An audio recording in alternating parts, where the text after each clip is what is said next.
The taste of my own blood was metallic and hot in my mouth as I lay on the manicured grass. Above me, my son-in-law Tyler adjusted his silk tie, his face twisted into a sneer that the 200 wedding guests couldn't quite see. He had just slapped me, a 70-year-old man, hard enough to knock me to the ground. He leaned down, his voice a hiss meant only for my ears. "You are a useless old relic, Jack, and you are going to do exactly what you are told." I looked past his polished shoes, searching for my daughter Brittany. I wanted her to rush over to defend me, to show some shred of the love I had poured into her for 32 years. But Brittany turned her face away, pretending to fix her veil, choosing her husband's cruelty over her father's dignity. They thought they were humiliating a poor, senile corn farmer. They had no idea they had just declared war on Jackson Stone, the retired titan of the steel industry. As I wiped the blood from my lip, I didn't feel fear. I felt a cold, calm rage. Before I tell you how I destroyed their perfect little world in less than a week, tell me in the comments where you are watching from, and if you have ever been underestimated by your own family. Hit that like button if you believe that respect is something you earn, not something you demand. My name is Jackson Stone, but everyone in this dusty corner of Texas just calls me Jack. To the locals, I am just an old man driving a rusted pickup truck, struggling to grow corn on the family farm called Stone Ranch. They see the worn-out flannel shirts and the calloused hands, and they see poverty. They don't know that 10 years ago I was the CEO of Stone Industries, one of the largest construction conglomerates in the Midwest. They don't know that I sold my empire for billions and placed it all into blind trusts so I could live a quiet life with my late wife, Martha. She wanted peace, she wanted to grow flowers and watch the sunsets. So I buried the tycoon and became the farmer. But Martha passed away 3 years ago, leaving me with only my daughter, Brittany. Brittany was always a sweet girl, but she was weak, easily swayed by shiny things and loud voices.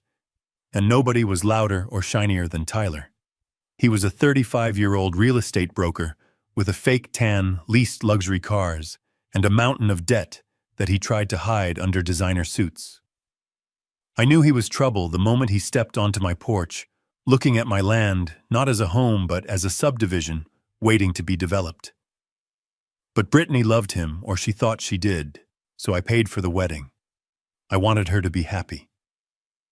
The wedding was held on the south lawn of the ranch, a lavish affair with white tents, imported orchids, and a live orchestra. I was sitting at the back, nursing a glass of water, feeling out of place in my old suit. Tyler took the stage for the toasts, holding a glass of champagne high. He loved the sound of his own voice. He thanked the guests, flashed his teeth for the cameras, and then dropped the bomb. And for our biggest announcement, Tyler boomed, gesturing grandly toward the rolling hills behind him.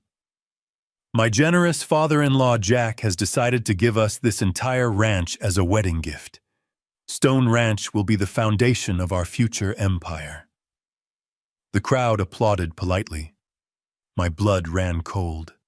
We had never discussed this. This land was Martha's legacy. It was where her ashes were scattered. I stood up my chair, scraping loudly against the wooden floorboards. I walked toward the stage, my hands trembling, not from age but from anger. I took the microphone from his hand. "No," I said, my voice steady. "That is not true. This farm is not for sale, and it is not a gift. It belongs to me, and it will stay that way." The silence was instant and suffocating. Tyler's smile didn't falter, but his eyes went dead.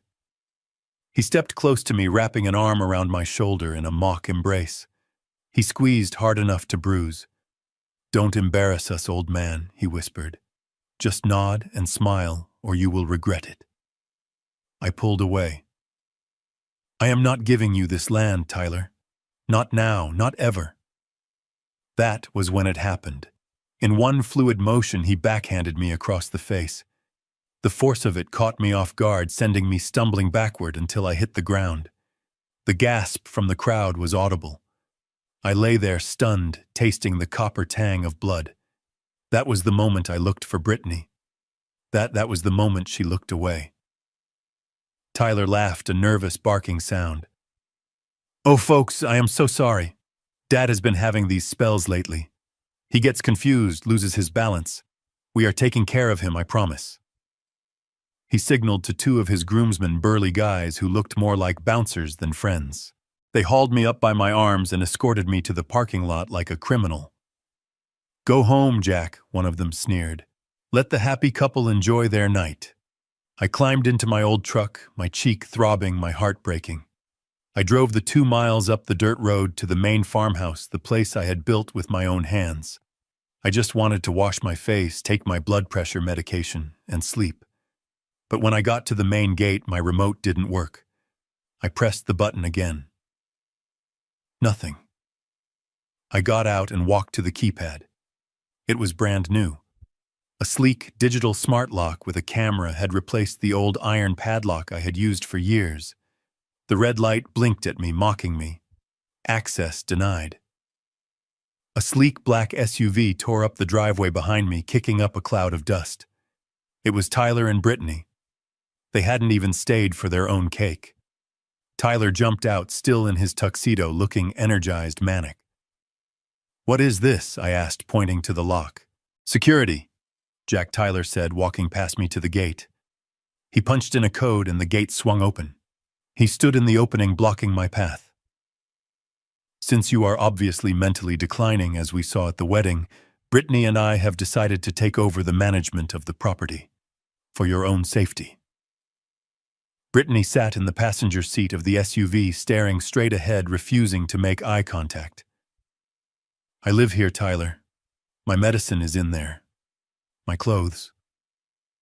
Not anymore, he said. He reached into the back of the SUV and grabbed 2 black garbage bags. He tossed them onto the dusty ground at my feet.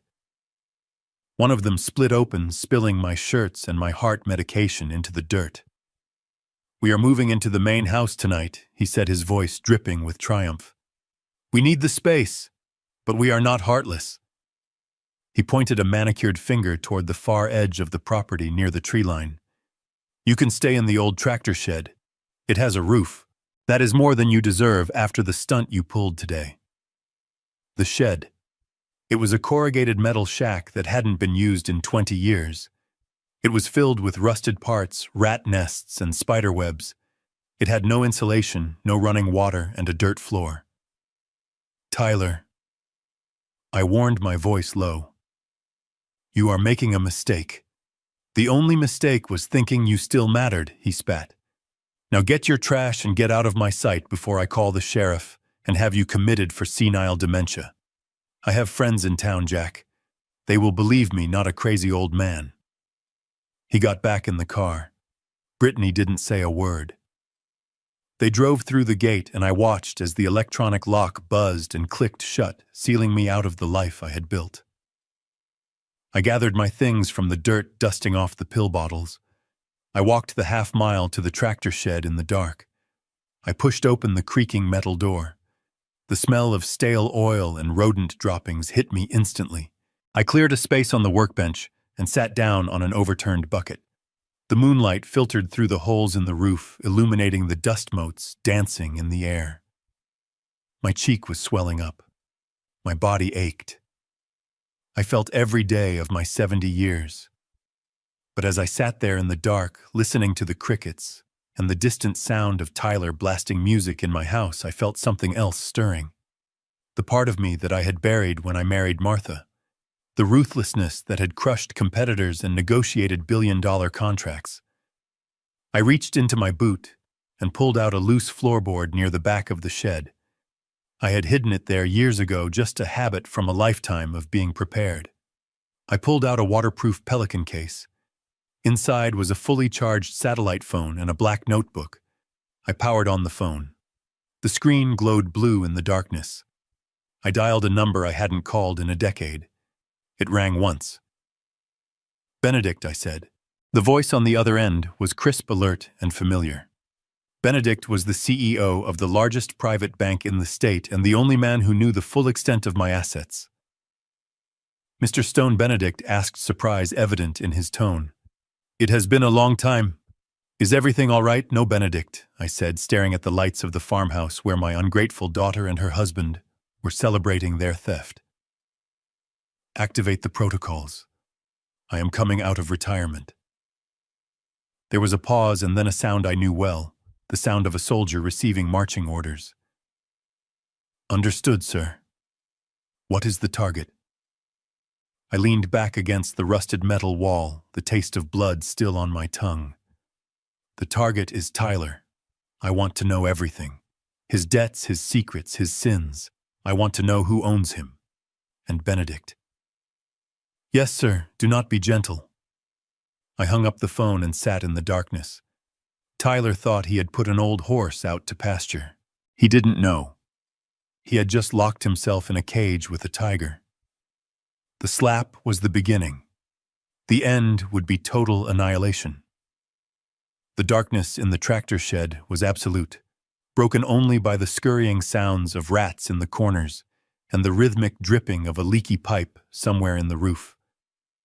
I sat on the overturned bucket, my back against the cold metal wall, watching the main house through a crack in the corrugated siding. The luxury SUV Tyler had driven earlier was parked out front, gleaming under the security lights like a black beetle. My stomach growled a hollow reminder that I had not eaten since the wedding toast that never happened. But hunger was an old friend I knew how to ignore. I was waiting. In my experience, desperate men make mistakes, and Tyler was nothing if not desperate. Around 2 a.m, the silence of the ranch was shattered by the crunch of gravel. A heavy vehicle was approaching, driving fast and reckless up the long driveway. It was not a delivery truck. 2 beams of high-intensity headlights swept across the yard, briefly illuminating my shed before settling on the front porch of the farmhouse. A matte gray pickup truck with tinted windows came to a halt, the engine idling with a deep, menacing rumble. I watched as the front door of the house flew open. Tyler stepped out, wrapped in a silk dressing gown, looking small and terrified. He did not look like the master of the estate anymore. 2 men stepped out of the truck. They were big, dressed in cheap leather jackets and heavy boots. I recognized the type immediately. They were not bankers or lawyers. They were muscle, the kind of debt collectors who didn't care about credit scores, only about broken bones. I pressed my ear against the cold metal of the shed wall, straining to hear over the wind. The larger man walked up the steps, invading Tyler's personal space until he was nose to nose with my son-in-law. "You are hard to reach, Tyler," the man said, his voice carrying a heavy, gravelly edge. "We do not like it when people are hard to reach." "I lost my phone," Tyler stammered, his hands shaking as he tightened his robe. "I was going to call you tomorrow. I have the money coming. I swear." "We heard that last week," the man said, shoving Tyler backward. He stumbled but caught himself on the porch railing. "The market crashed, Tyler. Your crypto wallet is empty. But Mr. Russo is not a man who cares about market fluctuations. He lent you $5 million real money, not internet tokens. And he wants it back. $5 million. I let out a slow breath in the darkness. The idiot had not just overspent on cars and clothes. He had gambled with money he did not have, likely leveraging assets he did not own. "I just need a few more days," Tyler pleaded, his voice rising in panic. "I have the ranch now. My father-in-law gave it to me. It is worth millions.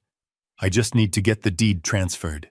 The second man stepped forward, pulling something from his jacket. It glinted in the porch light. A knife. He drove it into the wooden railing, with a violent thud inches from Tyler's hand. "You have 5 days," the first man said calmly. "Friday at noon. If we do not have the cash, we take a finger for every hour you are late. And after the fingers are gone, we start on your pretty wife." Tyler actually whimpered, and slumped against the wall. The men got back into their truck and reversed out, leaving a cloud of dust and the scent of gasoline hanging in the air. I watched Tyler stand there for a long time, staring at the knife still quivering in the wood, before he yanked it out and ran inside, slamming the door. I sat back on my bucket, the adrenaline sharpening my mind. 5 days. That was the timeline. Tyler was cornered, terrified, and dangerous. He needed to liquefy my assets immediately to save his own skin. This was my opening. I needed to know exactly how he planned to convert a dirt farm into $5 million in less than a week. Land deals took months. He had something else in mind. I reached into my waterproof case and pulled out 3 small black discs. They were high-powered audio transmitters, relics from a corporate espionage case I had dealt with in the 90s, but updated with modern batteries Benedict had ensured were fresh. I needed to get inside the house. When the sun rose, painting the sky in streaks of purple and orange, I made my move. I ruffled my hair until it stood up in wild tufts. I unbuttoned my flannel shirt so it hung unevenly and rubbed some dirt on my cheek. I hunched my shoulders, practicing a tremor in my right hand. I was no longer Jackson Stone. I was just a confused, frightened old man. I shuffled up to the back door of the kitchen and knocked timidly. Through the glass, I saw Tyler sitting at the island, his head in his hands. Brittany was pouring coffee, her eyes red and puffy. When she saw me, she froze. Tyler looked up, his face a mask of exhaustion and residual fear. "What do you want, old man?" he barked through the glass. I shivered theatrically, wrapping my arms around myself. "My medicine," I called out, my voice wavering. "Please, Tyler. My chest hurts." I left my pills on the counter. He stared at me with disgust, but then he unlocked the door. He probably figured a dead father-in-law would bring police scrutiny he did not need right now. "Get in here," he snapped, "and make it quick." I stumbled inside, the warmth of the kitchen hitting me. The smell of fresh coffee was agonizing, but I focused on the mission.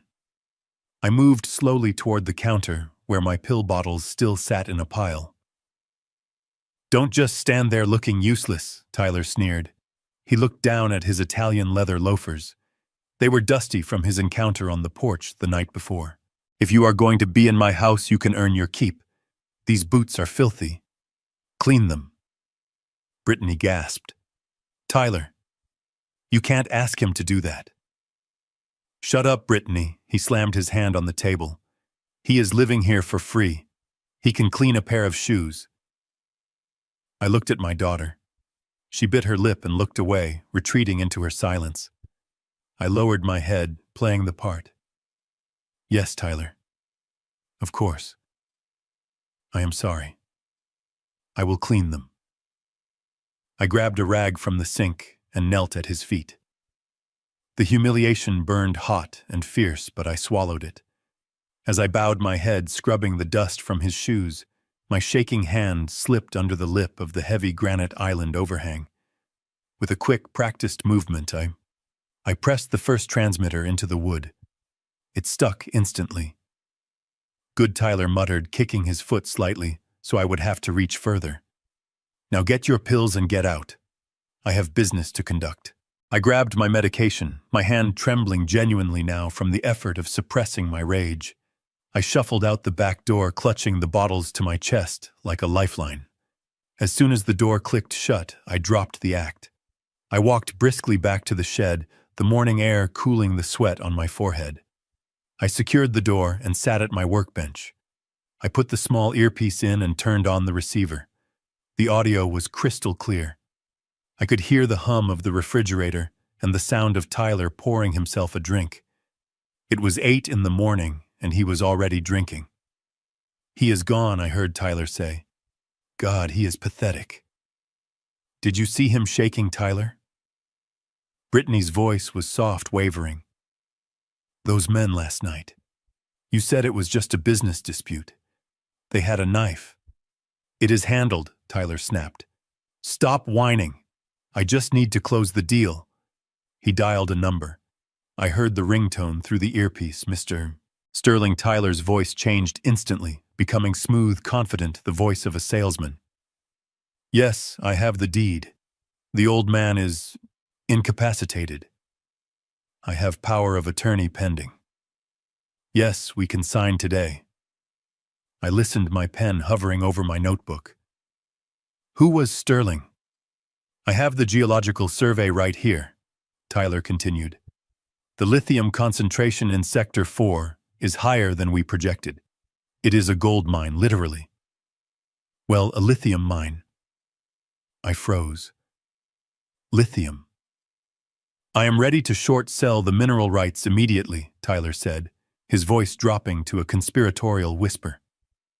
I know the land is technically agricultural, but once you have the rights, rezoning is a formality. I am offering you exclusive access for 20 million. A steal for what is under that dirt. I took the earpiece out, my hand shaking for real this time. Tyler wasn't just selling the farm to pay off a gambling debt. He had found out about the lithium deposit. A deposit I had discovered 20 years ago. A deposit Martha and I had agreed to never touch because strip mining would destroy the land she loved. We had buried those reports. We had sworn to protect this place. And now my son-in-law was selling the very soul of this earth to a conglomerate for pennies on the dollar, engaging in a short sale of assets he didn't even legally own yet. He was committing massive fraud, environmental destruction, and theft on a scale that was breathtaking. I looked at the photo of Martha I had rescued from the trash. Her smile was gentle, but her eyes were fierce. He is not just selling a house, I whispered to the empty shed. He is selling our promise. I put the earpiece back in. Tyler was laughing now. Yeah, the old man has no clue. He thinks we are growing corn. He is sitting on a fortune, and he is too stupid to know it. I will have the papers ready. I clenched my fist until my knuckles turned white. You are wrong, Tyler. The old man knows exactly what is under the ground, and he knows exactly where to bury you. I waited until the afternoon heat was at its peak, knowing that Tyler would be hiding in the air-conditioned comfort of my study, likely nursing another drink to calm his nerves. I grabbed an old bucket and a rusty hoe, looking for all the world like a senile old man going to tend to a non-existent garden. I shuffled past the kitchen window, making sure he saw me wandering aimlessly toward the tree line. Once I was under the canopy of the oaks, my posture straightened. The shuffle disappeared. I moved with the silent precision of the man I used to be, navigating the dense underbrush of the North Woods until I reached the old logging road that bordered the property. A black sedan with tinted windows was already waiting, its engine idling quietly. As I emerged from the brush, the back door opened, and Benedict stepped out. He was dressed in a suit that cost more than Tyler's entire wardrobe, his shoes polished to a mirror shine that looked ridiculous in the dust of the dirt road. But Benedict didn't care about the dust. He cared about loyalty. He bowed his head slightly, a gesture of respect he hadn't offered anyone else in 20 years. Mr. Stone, he said, his voice low and grave. It is good to see you upright. When you called, I feared the worst. I brushed the dirt from my flannel shirt and leaned against the hood of his car. I am fine, Benedict. Old, tired, and angry, but fine. Tell me what you found. Benedict reached into the car and pulled out a thick leather portfolio. He opened it on the hood, spreading out a series of high-resolution photographs and documents. It is worse than we thought, sir. Tyler isn't just desperate. He is reckless. He pointed to a document with a signature at the bottom. It was my signature, or rather a very good forgery of it. He filed this with the county clerk this morning electronically, Benedict explained. It is a preliminary affidavit of competency, claiming you have granted him full power of attorney due to cognitive decline. He used a notary who has been dead for 6 months. That alone is a felony. I looked at the paper. My hand didn't shake. I felt a cold detachment, like I was looking at a business case study rather than the theft of my own life. Keep going, I said. Benedict flipped the page. Here is the kicker. He has already taken a down payment from the Sterling Energy Consortium. $2 million wired to an offshore account in the Caymans this morning. He used the geological survey you hid 20 years ago as collateral. He is promising them exclusive mining rights to the lithium deposit. I stared at the map of my ranch, the red lines drawn across the cornfields where Martha used to walk in the evenings. Those red lines marked the destruction of everything she loved. He is selling land he doesn't own yet, I murmured. He is selling promises based on a forged signature and a dead notary. Precisely, Benedict said, closing the folder with a snap. And that gives us him, I have a team of federal agents on standby. I can have the FBI here within the hour. We can arrest him for wire fraud, forgery, and elder abuse before the sun sets. We can stop the sale, Mr. Stone. We can save the ranch right now." I looked at Benedict. I saw the concern in his eyes, the desire to protect me. He wanted to end this quickly. He wanted to put the old lion back in his cage where he was safe. "No," I said. Benedict blinked. "Sir," I said, "no. Do not call the FBI. Not yet. But sir, the risk. If he signs the final contract." "If he signs the final contract," I interrupted, my voice hard as steel, "then he has committed irrevocable fraud against a multinational corporation. Right now, if we stop him, he gets a slap on the wrist. He claims it was a misunderstanding, a family dispute. He gets probation. He walks away." I looked back through the trees toward the house where Tyler was currently sitting in my chair, drinking my whiskey and planning to destroy my legacy. I want him to sign Benedict. I want him to stand on a stage in front of witnesses and sign his name to a lie that will bury him. I want him to feel the victory. I want him to think he has won. And then when he is at the very top of the mountain, I want to push him off. Benedict looked at me for a long moment, studying my face. He must have seen the shadow of the man who had built Stone Industries from nothing, the man who had crushed competitors without blinking. He nodded slowly. "The scorched earth policy," Benedict said softly. "I haven't seen you like this since the hostile takeover in '95. They hurt my daughter, Benedict. They turned her against me. They disrespected my wife's memory. There is no mercy for this. Let him sign. Let him dig his own grave so deep he will never climb out." "Understood," Sir Benedict said. He reached into the car and handed me a small encrypted flash drive. "This contains the real ownership records of the Stone Trust. The moment he signs that contract with Sterling, the land doesn't transfer. The trust automatically locks the assets if a fraudulent signature is detected. We set the trap this morning. The moment he puts pen to paper, the system flags it. He won't just be broke. He will be federally indicted." "Good," I said, pocketing the drive. "Stay close, Benedict. I will signal you when the party starts." I watched the black car disappear down the logging road, leaving me alone in the silence of the woods. I felt heavy not with age but with the weight of what I was about to do. I was about to destroy my son-in-law, and in doing so I was going to break my daughter's heart. But she needed to learn. She needed to see the monster she had married for what he truly was. I made my way back through the woods, moving slower this time, letting the exhaustion settle back into my bones. I needed to look the part. I rubbed some mud on my knees and let my shoulders slump. I emerged from the tree line near the back of the barn, expecting the yard to be empty. I was wrong. Standing by the door of the tractor shed, her arms crossed over her chest, was Brittany.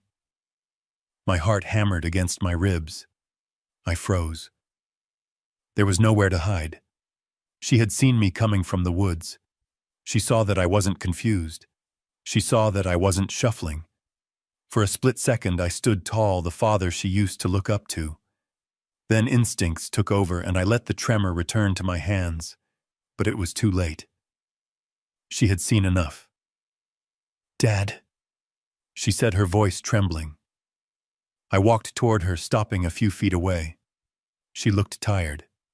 The stress of the last few days was etching lines around her eyes that shouldn't be there at 32. "Where were you?" she asked. "You weren't in the shed." I checked. "And you weren't walking in the yard. You came from the woods. You were walking normal." I looked at my daughter. This was it. The crossroads. I could lie to her, play the senile old man, and keep her in the dark until the hammer fell. Or I could give her one last chance. One chance to choose her father over the parasite she had married. One chance to save herself before the ship went down. I took a step closer, dropping the act completely. My voice was clear and strong when I spoke, the voice she hadn't heard since before her mother died. I was taking a walk, Brittany. Thinking. She stepped back, her eyes widening. You sound different. You sound like you used to. I am who I have always been, honey. I looked toward the house. Tyler is in trouble, Brittany. Real trouble. The men who came last night, they aren't going away.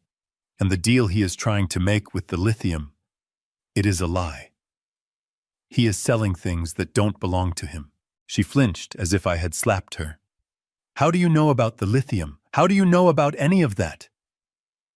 It doesn't matter how I know. What matters is that he is going to ruin you.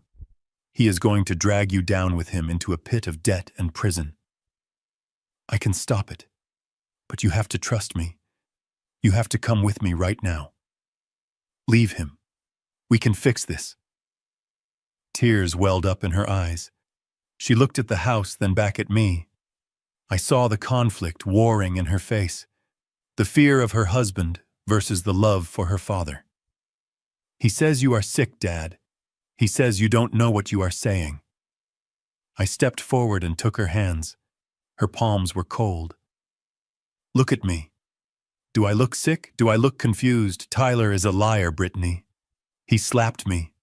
He threw me in a shed like a dog. Is that the man you love? Is that the man you want to protect? She pulled her hands away, sobbing. He is under a lot of pressure. He is trying to save us. He loves me. He loves your inheritance, I said harshly. He loves the idea of being rich. Stop it, she screamed, backing away. Just stop it. You are trying to ruin everything. The back door of the house banged open. Tyler strode out onto the porch, a drink in his hand, his face flushed with anger. What is going on out here? He shouted. Brittany. Why are you talking to him? Brittany looked at me, then at Tyler. This was the moment, the choice. I held her gaze, pleading silently. Choose me. Please choose me. Brittany wiped her face, her expression hardening. She turned toward her husband. Dad was wandering in the woods, Tyler. He is talking crazy again. He is saying things about the lithium deal. He is acting weird. My heart shattered into 1,000 pieces. She had chosen. She had betrayed me to the enemy. Tyler's eyes narrowed. He set his drink down on the railing and walked down the steps, a dangerous smile playing on his lips. Is that so? He thinks he knows about business, does he? He reached into his pocket and pulled out a folded document. He walked right past Brittany, ignoring her tears, and came for me. Well, since you are so lucid, Jack Tyler said, grabbing my arm and dragging me toward the shed. It is time we made things official. I am done waiting. You are going to sign this power of attorney right now, or so help me God. You won't live to see the sunset. Tyler shoved me into the tractor shed with enough force that I stumbled and fell onto the dirt floor. The impact sent a jolt of pain through my hip, but I barely felt it over the crushing weight of my daughter's betrayal. Brittany stood in the doorway, her silhouette framed by the blinding afternoon sun, watching her husband manhandle her 70-year-old father. She didn't step forward to help me. She didn't scream for him to stop. She just hugged her arms around herself, making herself small, choosing the path of least resistance. Get up, Tyler screamed, kicking the old wooden workbench. Get up and sign the papers, Jack. I am done playing games with you. I pushed myself up to my knees, brushing the dust from my flannel shirt. I looked up at him. He was sweating, his eyes wide and frantic, the look of a man who feels the noose tightening around his neck. He was terrified of the men who had come the night before, terrified of losing his status, terrified of being exposed as a fraud. And terror makes men dangerous. You are making a mistake, Tyler, I said calmly, my voice steady despite the situation. You think this signature will save you. It won't. It will only seal your fate. Shut up, he yelled. He looked around the shed, frantically searching for something, anything, to force my hand. His eyes landed on the gun rack above the workbench. It held my old Remington shotgun, a weapon I hadn't fired in years, kept there for coyotes and snakes. Tyler grabbed the gun. He fumbled with the action, his hands shaking, checking to see if it was loaded. It was. I always kept it loaded. He spun around and leveled the barrel at my chest. Sign the power of attorney, Jack. Right now. Brittany let out a strangled sob from the doorway. Tyler, no! You can't. He didn't take his eyes off me. Shut up, Brittany. He is giving us no choice. He is senile. He doesn't know what he is doing. We have to take control before he ruins everything. I looked past the gun barrel at my daughter. This was it. The final chance for redemption. Brittany, I said softly. He owes $5 million to the Russo crime family. He lost it all on crypto. He is not trying to save the ranch. He is trying to save his own fingers. For a second, I saw doubt in her eyes. She looked at Tyler, her lips parting. Tyler. Is that true? Tyler didn't flinch. He pressed the barrel of the gun against my forehead. The metal was cold and smelled of gun oil. He is lying, Brittany. Look at him. He is crazy. He is making up stories about mobsters and millions because his brain is rotting. Do you believe your husband or this confused old man? Brittany looked at me, looked at the gun, and then she broke. She couldn't handle the truth. It was too big, too terrifying. So she retreated into the lie.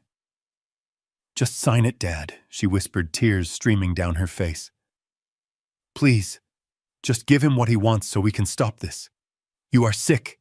You don't understand. Her words cut deeper than any bullet could.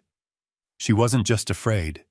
She had convinced herself that I was the villain, that my resistance was the symptom of a disease, not a desperate attempt to save her. Tyler grinned, sensing his victory. See, Jack.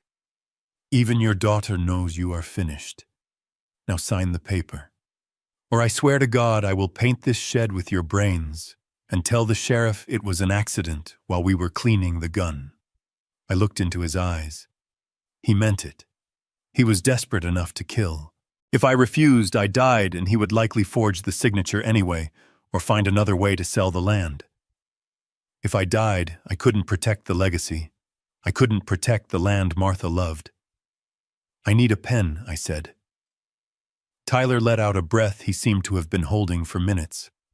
He lowered the gun slightly, keeping it aimed at my chest, and reached into his pocket with his free hand. He tossed a black ballpoint pen onto the dirt in front of me. Then he threw the document down beside it. It was a general power of attorney granting Tyler full legal authority over all my assets, my property, and my medical decisions. It was a death warrant for my freedom. I picked up the paper and smoothed it out on the dusty workbench. My hands were steady now. The tremor I had faked earlier was gone. I was Jackson Stone, the man who had negotiated with unions, fought off hostile takeovers, and survived corporate wars. I knew when to fight and when to faint. I uncapped the pen. I looked at the signature line. Tyler was breathing heavily over my shoulder, the gun barrel digging into my back. Do it, he hissed. I put the pen to the paper. And then I executed the move that would end him. In the world of high finance and private banking, where clients have assets in the hundreds of millions, security is paramount. Benedict and I had established a protocol 10 years ago, a failsafe in case I was ever kidnapped, coerced, or forced to sign documents under duress. It was called the distress signature. To the naked eye, my signature looked normal. Jackson E. Stone. The loops were sweeping the letters connected. But there was a key difference. A difference that no machine learning algorithm or casual observer would catch, but one that Benedict's verification team would spot instantly. Normally, the loop on the J in Jackson crossed the vertical line at the bottom. Today, I broke the loop at the top, leaving a microscopic gap, and instead of a period after the middle initial E, I used a small horizontal dash. It was a signal, a silent scream. It told the bank that I was signing under threat of death. It told the trust algorithms to freeze every single asset lock, every account, and flag every transaction as fraudulent.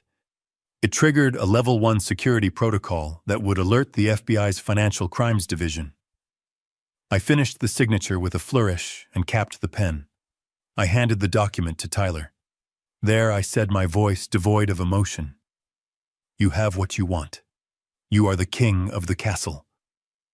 Tyler snatched the paper from my hand. He scanned the signature, his eyes manic. He didn't see the trap. He only saw the dollar signs. He only saw his salvation. Yes, he screamed, pumping his fist in the air. Yes. Finally. He lowered the gun and shoved me back onto the bucket. You did the right thing, old man, he said, laughing, a sound that bordered on hysteria. You finally made yourself useful. Now stay here. Don't come out. Don't come to the house. I have calls to make. We are going to be rich. Brittany rich. He grabbed Brittany by the arm and dragged her out of the shed, leaving the gun on the workbench, as if I were no longer a threat worth worrying about. Brittany looked back at me one last time before the door slammed shut. Her eyes were filled with shame, but she didn't stop. She followed the money. I sat alone in the dim light of the shed. I picked up the shotgun and unloaded it, placing the shells in my pocket. I wouldn't need it. The weapon I had just used was far more powerful. I pulled out my satellite phone and sent a single text message to Benedict. It is done. The signature is compromised. Let him run. I leaned back against the wall and closed my eyes. Tyler thought he had won. He was going to call the Sterling Energy Consortium. He was going to fax them the power of attorney. He was going to set up the closing for Friday, confident that the money would flow into his account just in time to pay off the mob. He didn't know that he was walking into a minefield. He didn't know that the moment that document hit the banking system, the wheels of justice would start turning. He was going to climb to the very top of the mountain just as I had planned. And when he fell, the impact would be catastrophic. I listened to the sounds of celebration coming from the main house. Music was blaring again. They were probably opening champagne, toasting to their cleverness, toasting to the defeat of the senile old man. Enjoy it, Tyler, I whispered into the darkness. Drink your wine, hug my daughter, because tomorrow the hangover begins, and it is going to last for the rest of your life. The sun had barely risen when the trucks started arriving, transforming my quiet farm into a stage for Tyler's grand performance. White tents were erected over the very soil where Martha used to plant her prize-winning tulips, crushing the stems into the mud. Catering vans unloaded crates of expensive champagne and trays of hors d'oeuvres that cost more than what I had spent on food in the last 6 months. It was Friday, the deadline. The mobsters wanted their $5 million by noon, and Tyler was cutting it close, turning the sale of the mineral rights into a public spectacle to soothe his bruised ego and prove to the town that he was the new king of Stone Ranch. I watched from the tractor shed window as Tyler strutted around the yard barking orders at the workers. He wore a white linen suit that looked ridiculous against the dusty backdrop of the barn, but he wore it like armor. He looked manic, his eyes darting constantly to the driveway, checking for the arrival of the Sterling Energy Consortium representatives. He needed that signature. He needed that check. Around 10 in the morning, the shed door banged open. Tyler stood there holding a bundle of clothes. He tossed them onto the dirt floor at my feet. "Put these on, Jack," he commanded, a cruel smirk playing on his lips. I looked at the pile. It was a moth-eaten, oversized tuxedo jacket I had bought at a thrift store 30 years ago for a costume party paired with stained work pants that were 2 sizes too big. "You want to be part of the family?" Tyler said, stepping closer to loom over me. "You can earn your keep. Today is the biggest day of my life. I am signing the deal of the century. And you, my dear father-in-law, are going to serve the drinks. I want everyone to see exactly where you belong, serving me." It was petty. It was childish. It was designed to break whatever shred of dignity he thought I had left. To parade the senile old man in clown clothes before the local elite, showing them, that the old guard was dead, and he was the future. I picked up the jacket. It smelled of mothballs and dust. "As you wish, Tyler," I said, keeping my head low, hiding the fire in my eyes. "Good," he sneered. "And don't speak unless spoken to. Just pour the wine and look pathetic. It shouldn't be hard for you." I dressed in the rags he provided. The pants bunched at my waist, held up by a piece of twine I found on the workbench. The jacket swallowed me whole. I looked like a scarecrow. I looked harmless. It was perfect. By 11, the guests began to arrive. They were a mix of local politicians, small-time investors Tyler was trying to impress, and the few friends he had managed to keep despite his gambling debts. Brittany was there, wearing a dress that was too tight and a smile that was too brittle. She avoided looking at me as I moved through the crowd with a silver tray of champagne flutes. Tyler was in his element, holding court near the makeshift bar. "This is just the beginning," I heard him boast to the mayor of our small town. "Once the lithium extraction starts, this whole county is going to boom. And I will be the one holding the keys." I approached the group, my head bowed, offering drinks. "Ah, look who it is," Tyler announced loudly, silencing the conversation. "Everyone you remember, Jack, my father-in-law. He is a little confused these days, but he insists on helping out. Don't you, Jack?" I nodded, my hand shaking just enough to make the glasses clink. "Yes, sir." The guests laughed nervously, shifting their feet. It was uncomfortable, cruel, and exactly what Tyler wanted. But as I moved through the crowd playing the servant, I began to work. I wasn't just serving drinks. I was serving notice. I approached Mr. Henderson, the president of the local planning commission.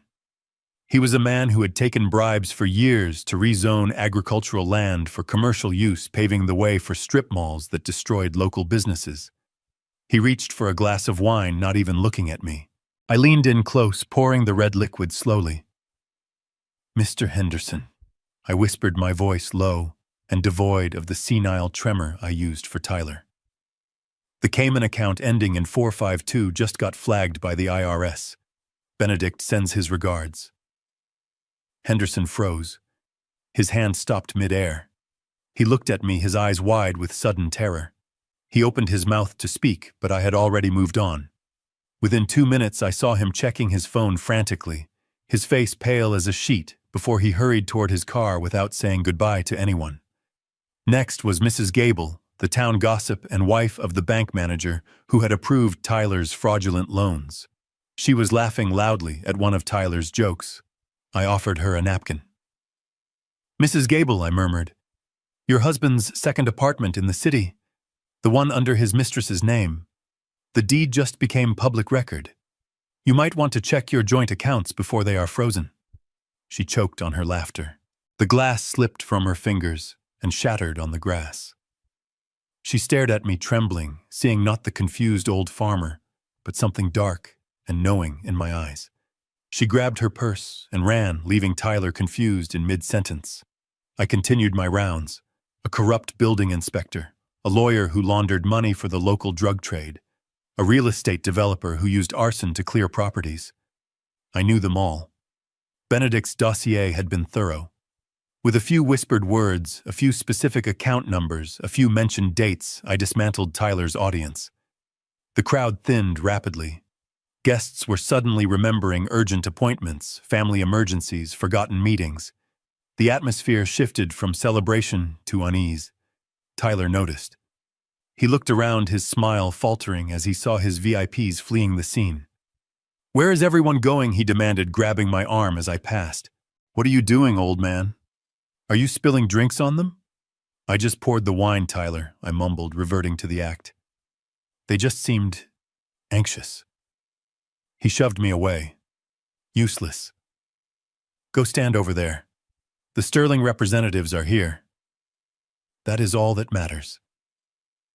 A hush fell over the remaining guests as a sleek, armored limousine turned into the driveway, flanked by 2 black security SUVs. This was it. The money. The Sterling Energy Consortium didn't do things by halves. They were here to buy a gold mine for pennies, and they brought the cavalry. The convoy stopped in front of the house. Tyler straightened his tie, running a hand through his hair, his arrogance returning in a rush. He walked down the steps to greet them, the lord of the manor welcoming his vassals. Drivers opened the doors of the limousine. A team of lawyers in sharp suits stepped out carrying briefcases, and then the main representative emerged.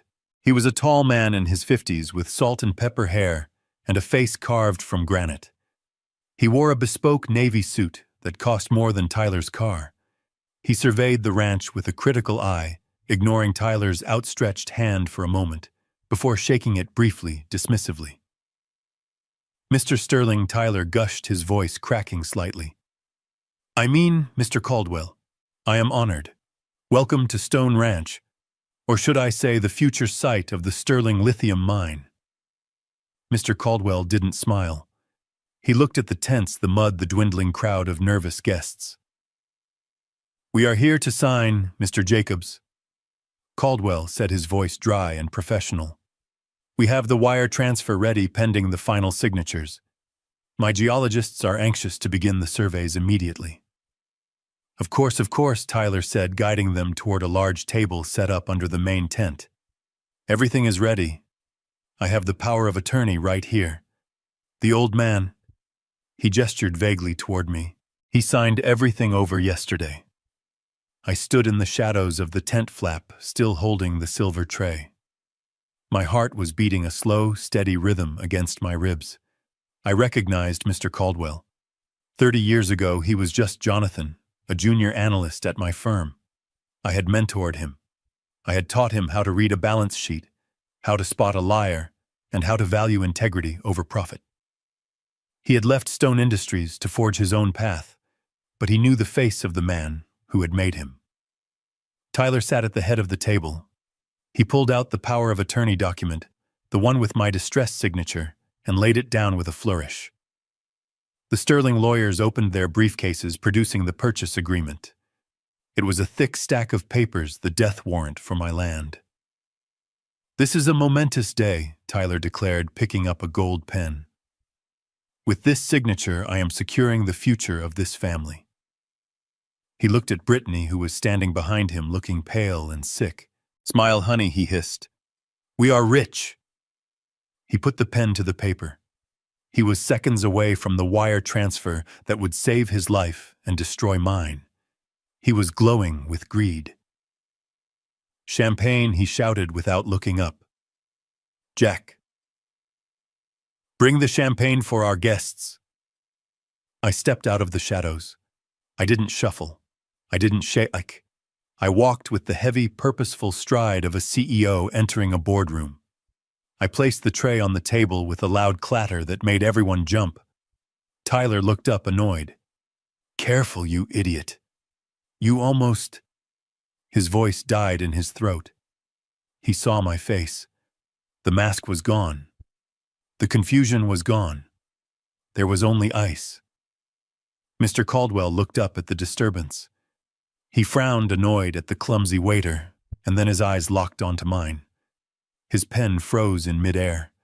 He stood up slowly, his chair scraping backward, his face draining of color as recognition slammed into him. Tyler didn't notice Caldwell's reaction. He was too busy staring at me. "What are you doing?" Tyler whispered. "Get back in the shed." I ignored him. I looked directly at Caldwell. "Hello, Jonathan," I said, my voice calm and authoritative. "It has been a long time. I see you are still using that contract template I taught you in '98. Clause 14 is still a bit weak on the liability side, isn't it?"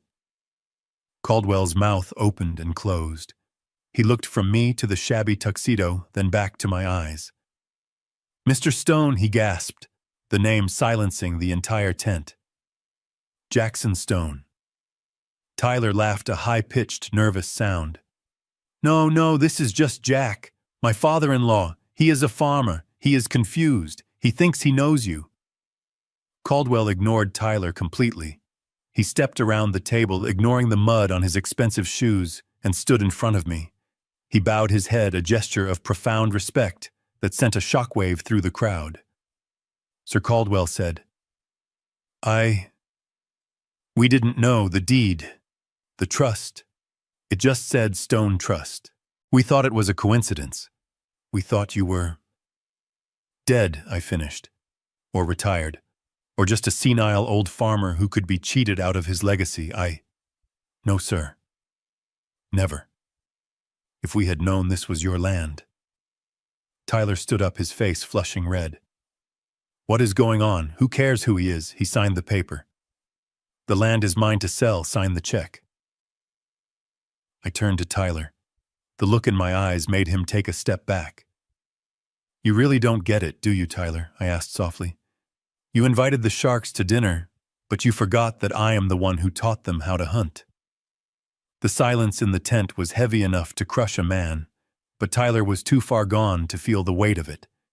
He looked from me to Caldwell, his eyes darting back and forth like a trapped animal trying to find an exit that did not exist. He grabbed my arm, his fingers digging into the cheap fabric of the tuxedo jacket he had forced me to wear. With a strength born of pure panic, he hauled me toward the small stage he had erected at the front of the tent.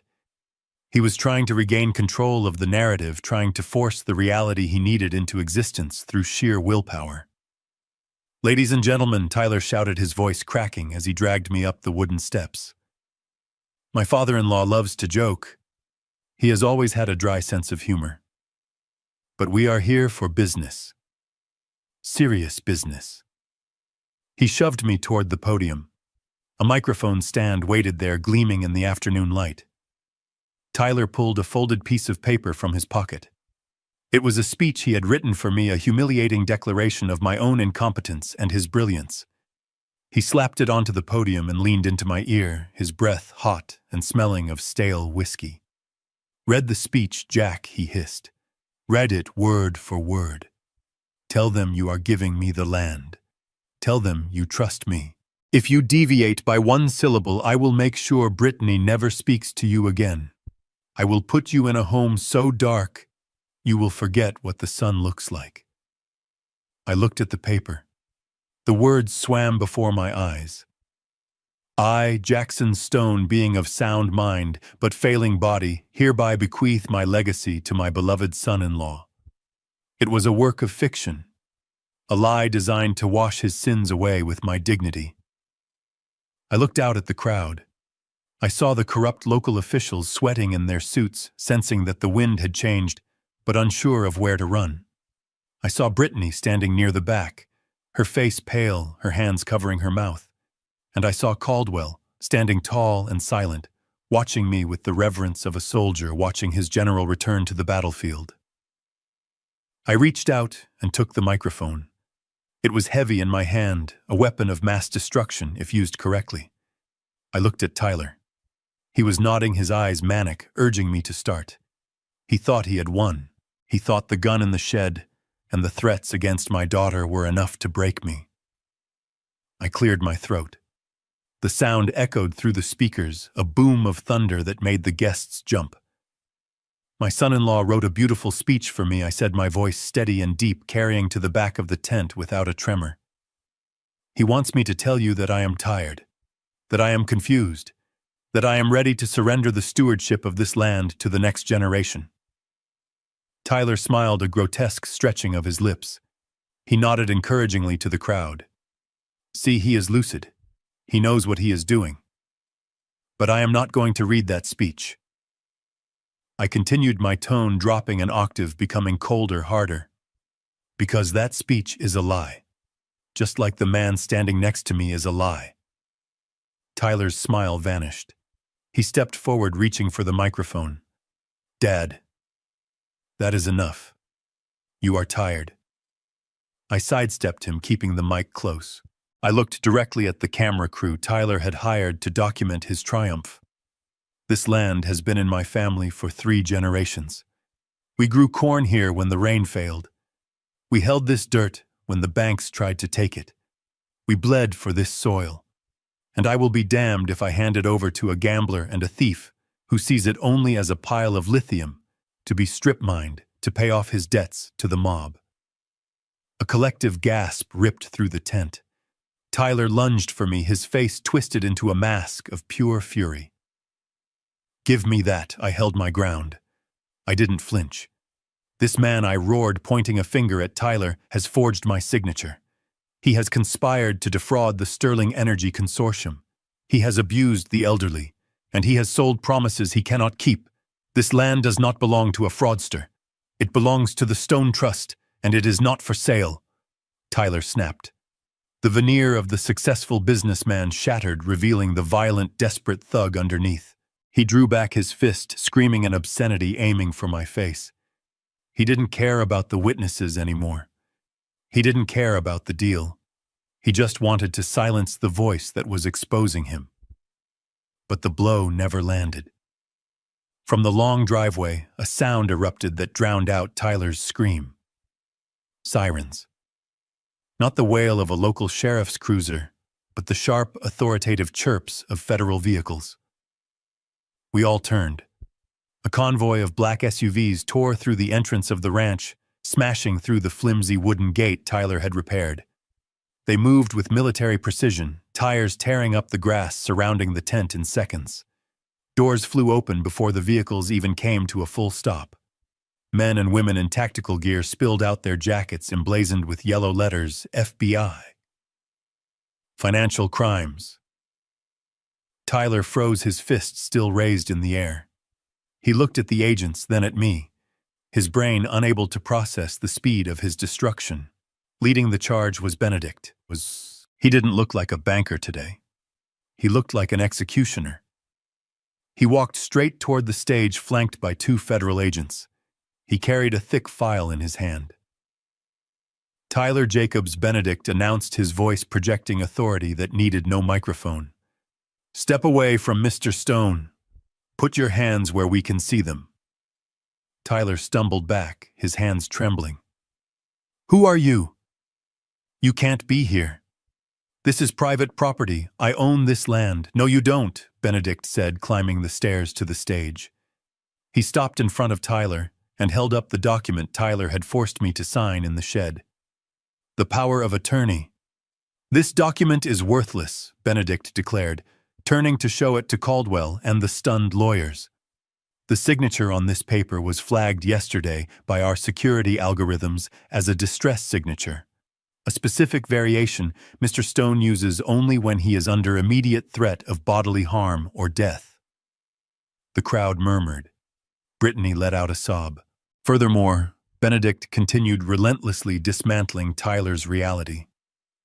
"Even if the signature were valid, you cannot sell this land.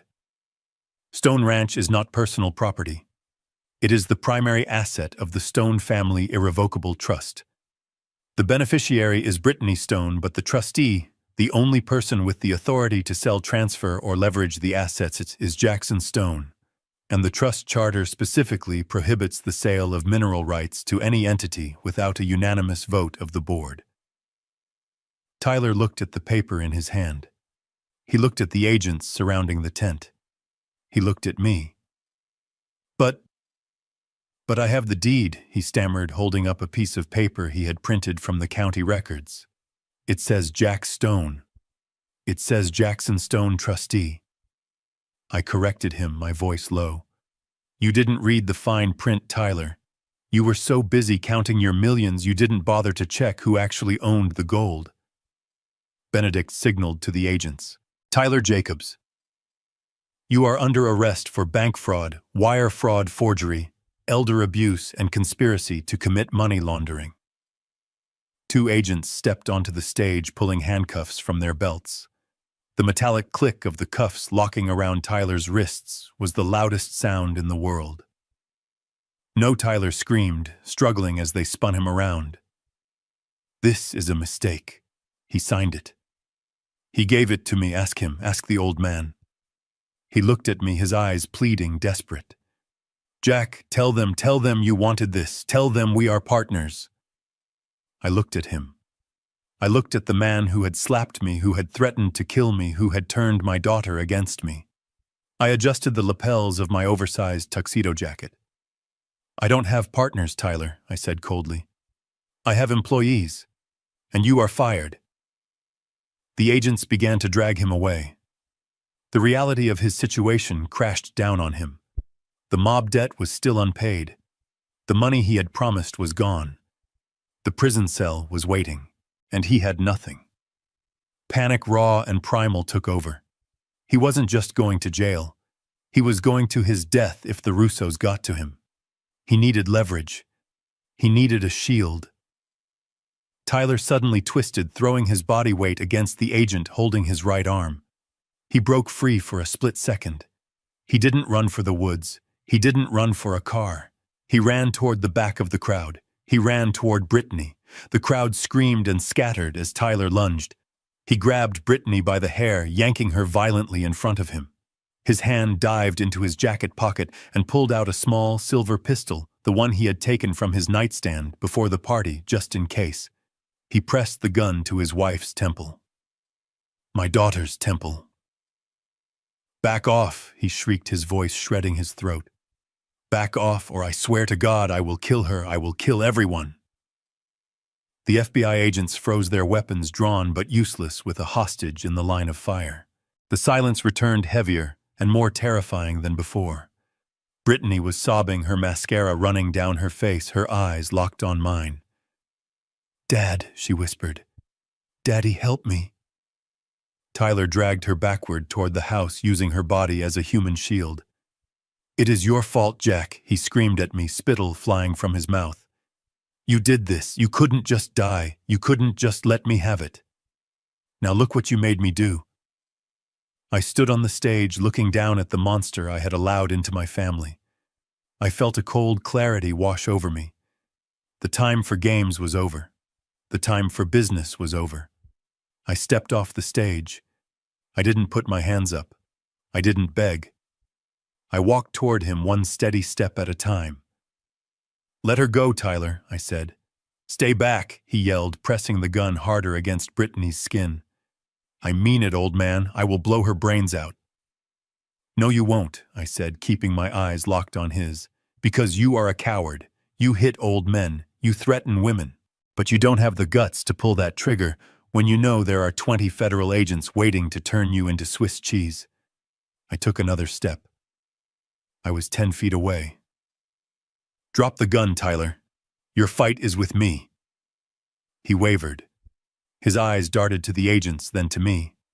He was losing his grip. He was a cornered rat, and rats bite. I hate you, he screamed. He shifted his aim. He took the gun off Brittany's head and leveled it at my chest. Die! He pulled the trigger.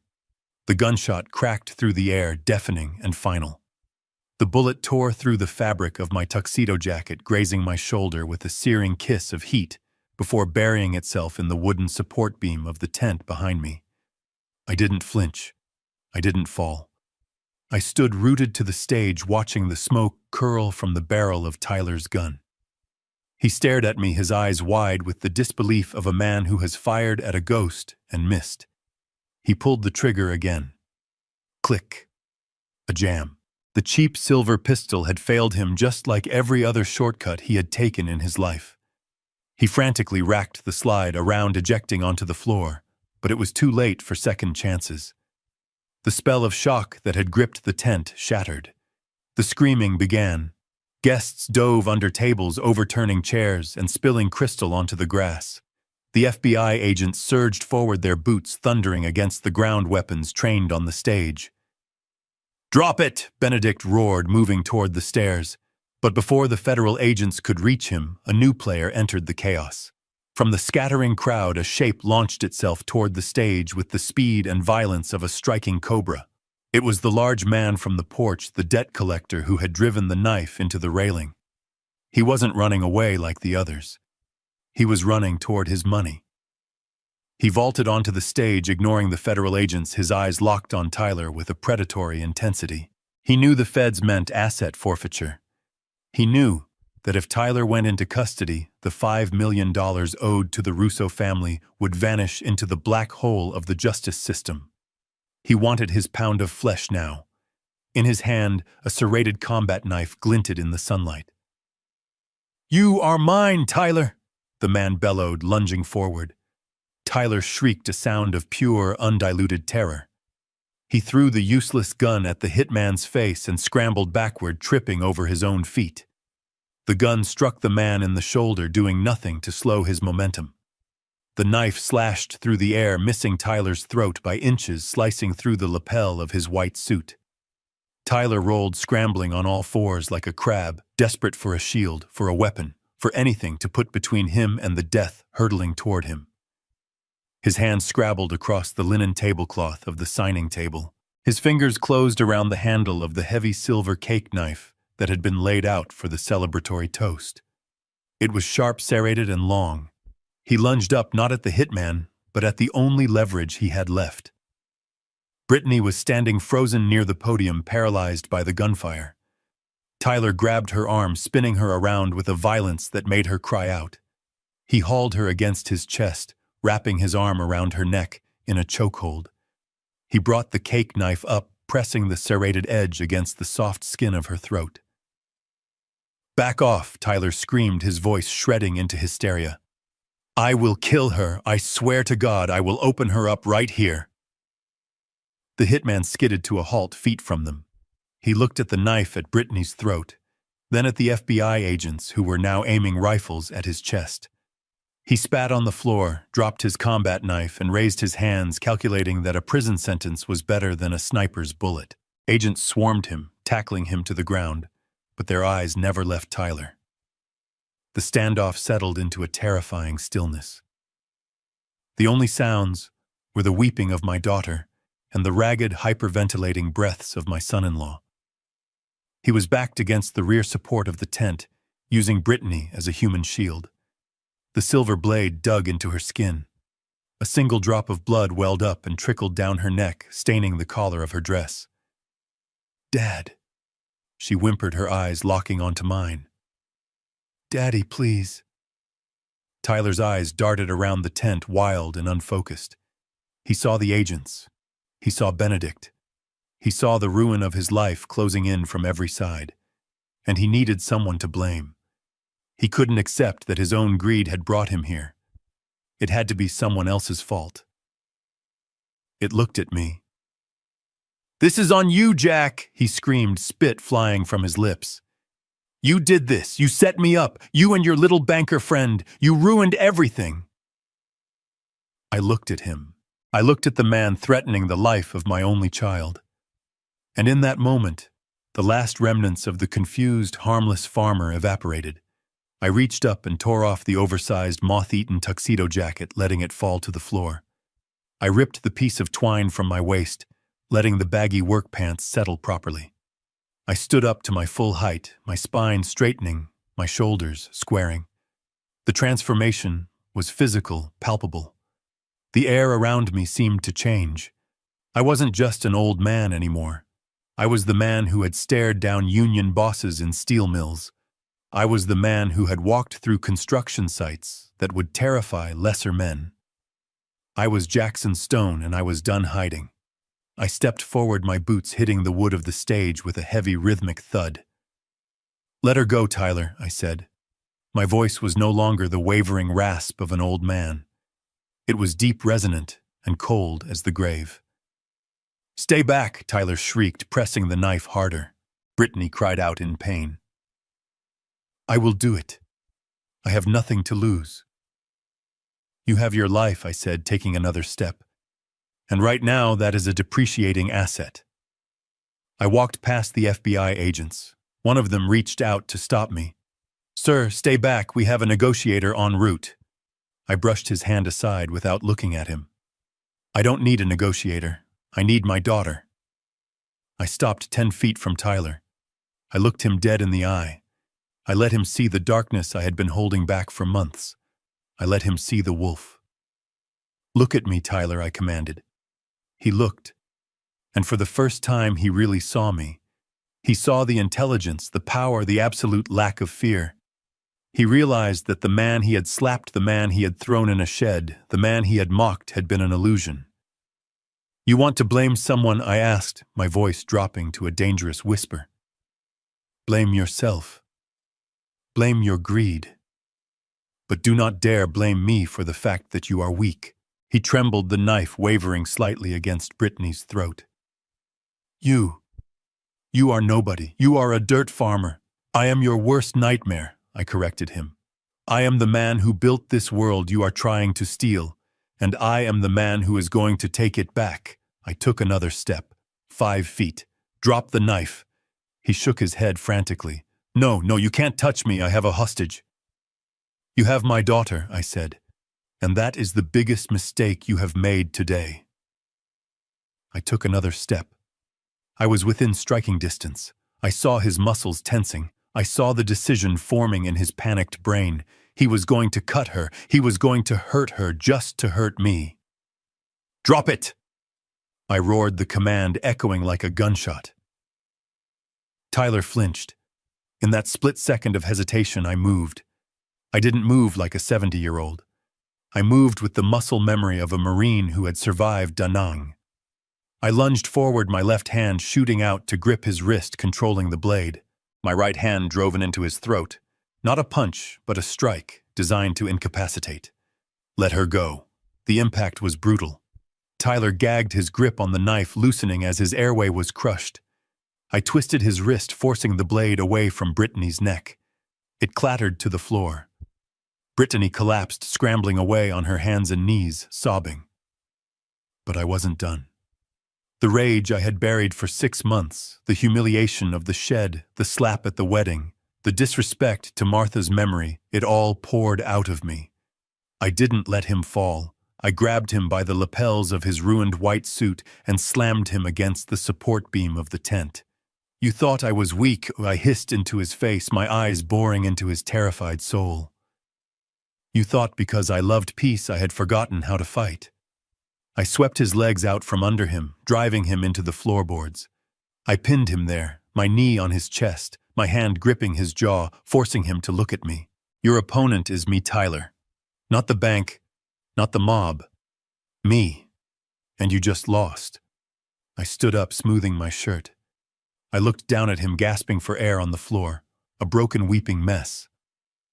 Get him out of my sight, I said to the agents. As they swarmed in to cuff him, I turned to where Brittany was huddled on the floor. I walked over to her. I didn't offer a hug. Not yet. I just stood there, the patriarch returned, waiting for her to look up and see the father she had forgotten. The silence that followed the gunshot was shattered not by a scream, but by a roar. Tyler had missed the bullet, burying itself harmlessly in the wooden beam above my head, but the intent was clear. He wanted me dead. And in that split second of violence, the tether of my restraint snapped. I wasn't an old man anymore. I wasn't a victim. I was a soldier who had just been fired upon. Tyler stood there, his chest heaving, his eyes wide with the realization that he had crossed a line from which there was no return. He fumbled with the gun, trying to clear the jam, his fingers slick with sweat. The crowd screamed, diving for cover, expecting a massacre. I didn't dive. I charged. I moved with a speed that defied my 70 years, fueled by a lifetime of suppressed rage. Tyler looked up just in time to see me closing the distance. Panic flared in his eyes. He abandoned the useless gun, throwing it at my face, and reached for the cake knife on the table again. He wasn't going to shoot me. He was going to butcher me. He lunged, swinging the serrated blade in a wild, desperate arc aimed at my throat. Kill him, someone screamed. I didn't flinch. I didn't back down. I stepped into the strike. It was a move that went against every survival instinct, but I knew exactly what I was doing. As his arm came down, I raised my left forearm, blocking his wrist with a bone-jarring thud. The knife slashed the air inches from my ear. I grabbed his wrist with a grip like iron. I twisted his arm outward, locking his elbow. Tyler screamed as the joint was pushed to its limit. I didn't stop. I stepped inside his guard, pivoting on my heel, my hip slamming into his midsection.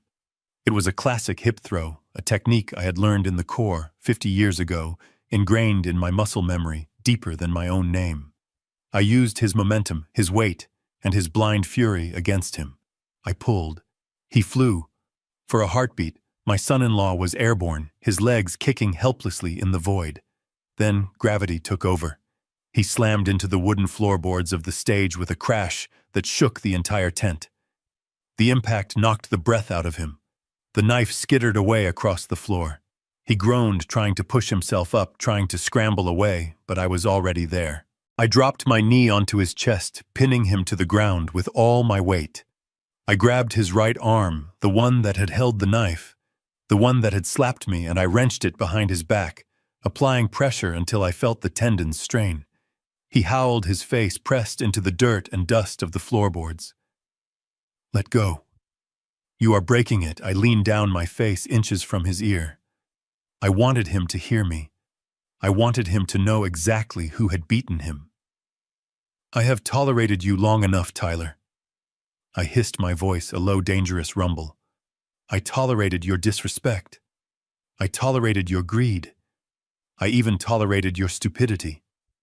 But when you touched my daughter, you signed your own death warrant." I pulled his arm higher. He shrieked, tapping the floor with his free hand, begging for mercy. "Please," he sobbed, tears mixing with the snot running down his face. "I am sorry, I didn't mean it." "You called me weak," I whispered. "You called me useless. Do I feel useless now?" No. "Please, Jack." The FBI agents swarmed the stage, weapons drawn, shouting commands. "Drop him, step away," but they didn't shoot. They saw the control I had. They saw that the threat was neutralized not by their bullets, but by the old farmer in the tattered tuxedo. Benedict stepped through the line of agents. He walked calmly up to the stage, looking down at the scene with a grim satisfaction. He placed a hand gently on my shoulder. Sir Benedict said quietly, "It is done. He is finished. Let them take the trash out." I looked at Benedict. I looked at the weeping, broken man beneath me. The red haze of combat began to fade, replaced by a cold, weary clarity. I released Tyler's arm and stood up. I didn't struggle. I rose with dignity, dusting off my hands. Two agents immediately pounced on Tyler, hauling him up from the floor. They slammed him against the support beam, wrenching his arms back to cuff him. The metallic click of the handcuffs was loud in the sudden silence of the tent. "Get off me!" Tyler wailed, struggling weakly. "This is a mistake. He attacked me. He is crazy. You are under arrest for attempted murder, bank fraud, and kidnapping." An agent recited, his voice bored and professional. Tyler looked around frantically, searching for an escape, for an ally. He saw the guests staring at him with horror and disgust. He saw Mr. Caldwell shaking his head, turning his back on him. And then he saw me. "Jack," he screamed, his voice cracking. "Help me pay them. You have the money. You have the trust. Don't let them take me. The Russos will kill me in prison." I looked at him. I saw the man who had thrown my clothes in the dirt, the man who had locked me out of my own home. I reached into my pocket and pulled out the silk handkerchief Benedict had given me. I wiped a speck of blood from my lip. "I don't pay ransoms, Tyler," I said coldly. "And I certainly don't pay for lessons you need to learn on your own."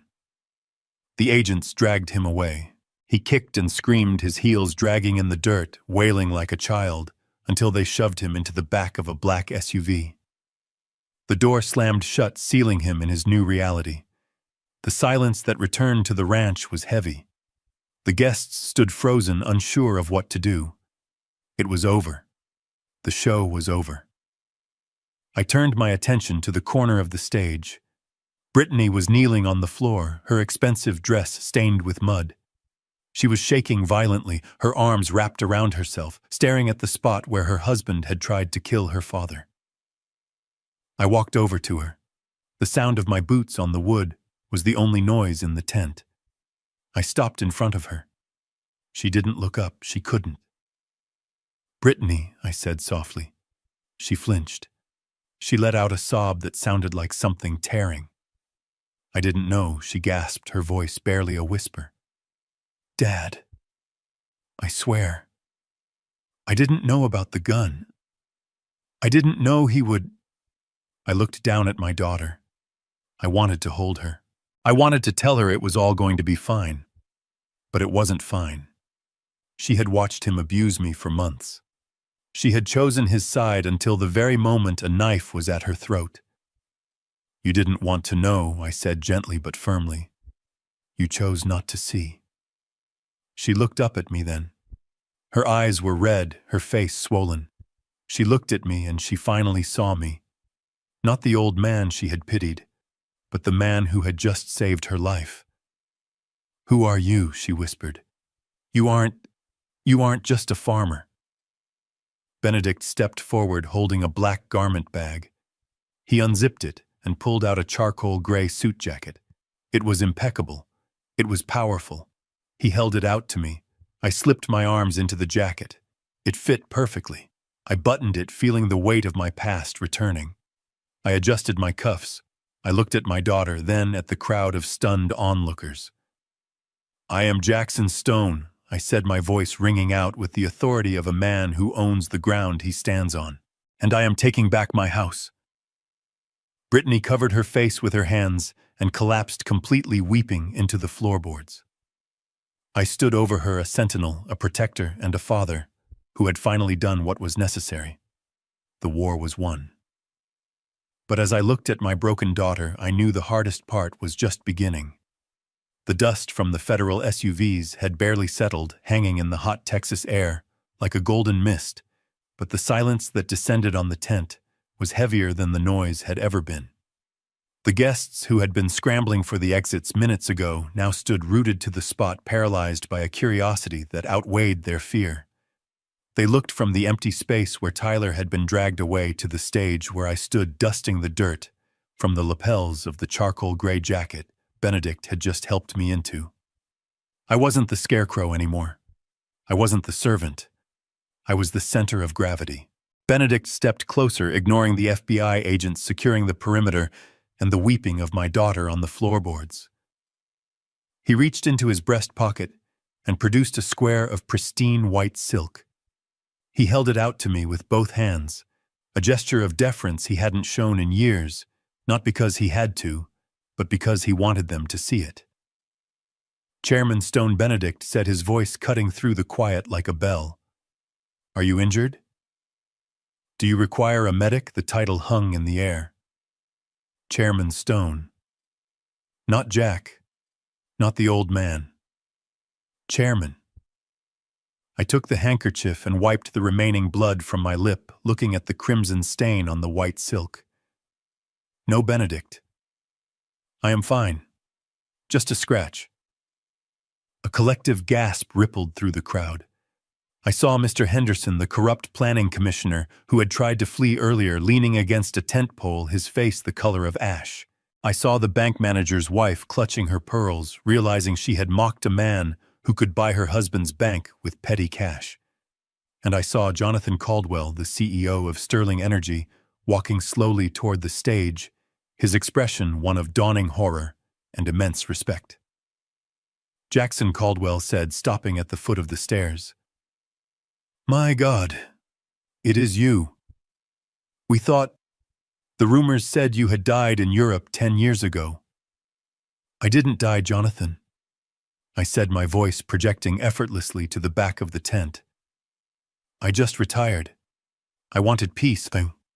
I wanted to grow corn and watch the sunset. But it seems peace is a luxury I cannot afford anymore." I walked down the steps, the crowd parting for me like the Red Sea. I stopped in front of the table where the unsigned contract still lay. I picked up the gold pen Tyler had dropped. I turned it over in my fingers, feeling the cheap weight of it. My son-in-law wanted to be rich. I addressed the crowd, looking at each of the opportunists who had come to feast on my carcass. He wanted to be a player. He thought money was the only thing that mattered. He didn't understand that money is just a tool. Power is knowing when to use it. I snapped the pen in half and tossed the pieces onto the table. Tyler owed $5 million to the Russo crime family. I continued, my voice conversational but deadly. He was going to sell my land, my wife's legacy, to pay a gambling debt. He thought he was clever. He thought he had found a way out. I looked at Benedict. He nodded and handed me a thin blue file folder.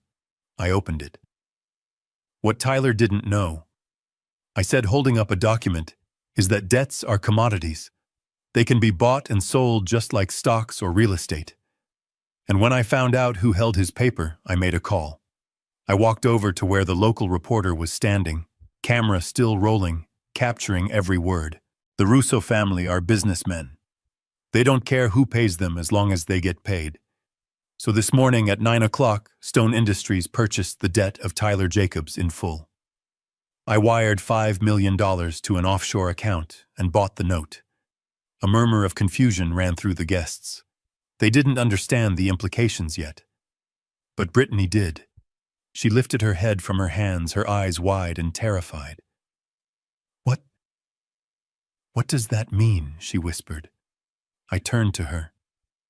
"It means, Brittany, that Tyler doesn't owe the mob anymore. The mob is out of the equation. They have their money. They won't touch him." She let out a breath, a small sound of relief. "Oh, thank God. You saved him. You paid it off." I laughed, a dry, humorless sound. "Saved him? No, dear. You aren't listening. I bought the debt. I didn't forgive it." I walked back up the stairs and stood over her. "Tyler now owes $5 million to me, to Jackson Stone. And unlike the mob, I don't break legs. I use the law. I use the system. Tyler is going to federal prison for fraud and attempted murder. And while he is in there, interest will accrue. Every single day. When he gets out in 10 or 15 years, he will still owe me. He will work for the rest of his miserable life, and every paycheck he earns will be garnished. He will never own a house. He will never own a car. He will never have a credit card. He belongs to me." The brutality of it stunned the room. It was a fate worse than death for a man like Tyler. I had stripped him of his future. I had ensured that he would never, ever rise again. It was the ultimate punishment for the man who had slapped me. He was now a slave to the man he had called useless. Brittany stared at me, her mouth opening and closing. She couldn't process the man standing in front of her. This wasn't the father who had driven her to ballet practice. This was a titan who had just crushed a rival without breaking a sweat. "But Dad," she stammered, scrambling to her feet. He is my husband. We are family. You can't do this to us." "Us?" I asked, raising an eyebrow. "There is no us, Brittany. There is you and there is him, and you made your choice." I turned away from her, signaling to Benedict. "Clear the property. I want everyone off my land in 10 minutes. Anyone still here gets trespassing charges." I started to walk toward the farmhouse, intent on washing the dirt of the shed from my skin and reclaiming my home. But I heard the sound of running footsteps behind me.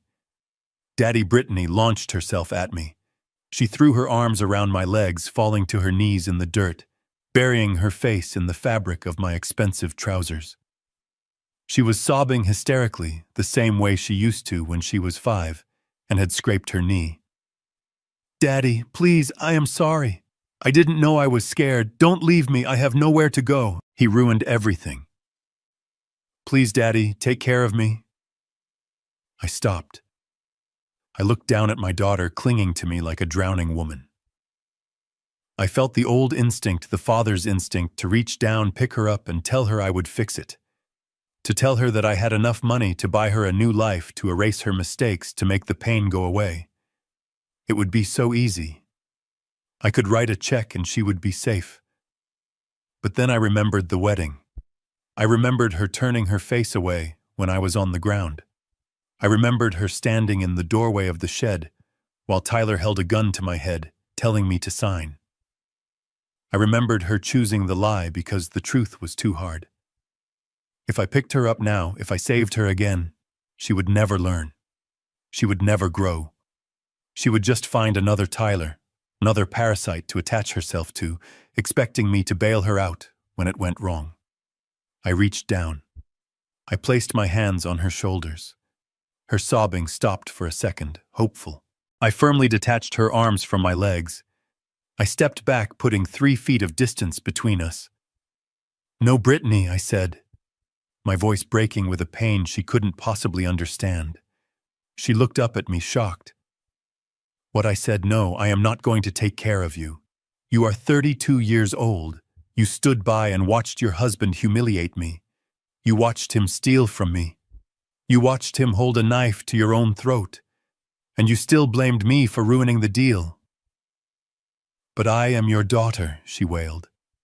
"And I am your father," I said. "And because I love you, I am going to let you fall. You need to see the bottom, Brittany. You need to know what it feels like to stand on your own 2 feet without my wallet holding you up." I turned my back on her. It was the hardest thing I had ever done. Harder than building the company. Harder than fighting the takeover. Harder than burying Martha, Benedict, I said, not looking back. "Give her a ride to the motel in town. Pay for 1 week. After that, she is on her own." I walked toward the house, the sound of her screaming my name echoing in my ears, tearing at my heart. But I didn't stop. I walked up the steps of the porch, punched the code into the smart lock Tyler had installed, and opened the door to my home. I walked inside and closed the door, locking the world and my daughter outside. The air inside the federal detention center was sterile and cold, smelling of industrial cleaner and despair. It was a stark contrast to the dusty heat of the ranch, but in many ways it felt more honest. Here there were no pretenses, no fake smiles, no borrowed suits. There were just steel bars and consequences. I sat on the metal stool in the visitation booth, my hands folded calmly on the stainless steel ledge. I waited. The door on the other side buzzed and opened. Tyler shuffled in. The transformation was pathetic. Gone was the white linen suit, replaced by a bright orange jumpsuit that hung loosely on his frame. His hair, usually gelled to perfection, was greasy and matted. His eyes were rimmed with red, darting around the room as if looking for a way out that didn't exist. When he saw me, his face lit up with a desperate, delusional hope. He practically ran to the chair, grabbing the phone receiver with trembling hands. "Jack," he breathed, pressing the phone to his ear. "Thank God. I knew you would come. I knew you wouldn't leave me in here. You have to get me out.